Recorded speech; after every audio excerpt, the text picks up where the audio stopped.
Nick was terrified when he realized the man in front of him was actually a monster. He ran away as fast as he could, but to his mom, the guy looked just like a normal man. Watching the kid flee, Jess was surprised. There weren't many humans who could see through his disguise. Jess was an alien secretly living on Earth, and to protect his cover, he had to eliminate the threat. Then he snuck into Nick's room to kill him, but Nick woke up and bit him hard. Jess screamed in pain, and Nick started yelling. His mom ran in, and Jess quickly hid under the bed.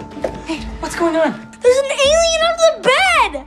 Nick tried to explain what happened, but his parents didn't believe a word. They thought he was just having nightmares from too many sci-fi movies, so they picked him up and carried him out. Jess's plan had failed, but things didn't end there. The next day they met again. Turns out Jess was actually the town's child psychologist. Nick's parents thought he was mentally unstable, so they brought him in for counseling. Jess smiled and told Nick he should keep his mouth shut, or he'd chop his head off. Terrified, Nick jumped out the window and ran straight to the police. He told the sheriff Jess was an alien. Of course, the sheriff didn't believe him. He just said he'd take Nick home. But the female officer felt sorry for Nick and asked him to draw what the alien looked like. Nick didn't just draw it. He made posters and put them all over town. Jess was furious when he saw them. He realized he needed to deal with Nick fast, so he secretly cut the brake lines on Nick's bike. Nick crashed, but luckily he only hurt his arm. His parents took him to see Jess for treatment. Once they were alone, Jess warned Nick to stop messing with him, or he'd suffer a lot more. But Nick refused, so Jess started stitching up his arm without any anesthesia. Nick gritted his teeth through the pain, and even mocked Jess to his face. That made Jess even angrier, but Nick didn't give up. He started following Jess everywhere. His parents thought he had a crush on the guy, so they invited Jess over for dinner. Nick was furious, but when Jess arrived, Nick smiled and gave him a big hug. He even insisted on putting on a performance. It was all part of his plan, to distract Jess long enough, so his friend Mary could sneak into Jess's car and steal his keys. Mary got the keys, and went to a locksmith to make copies.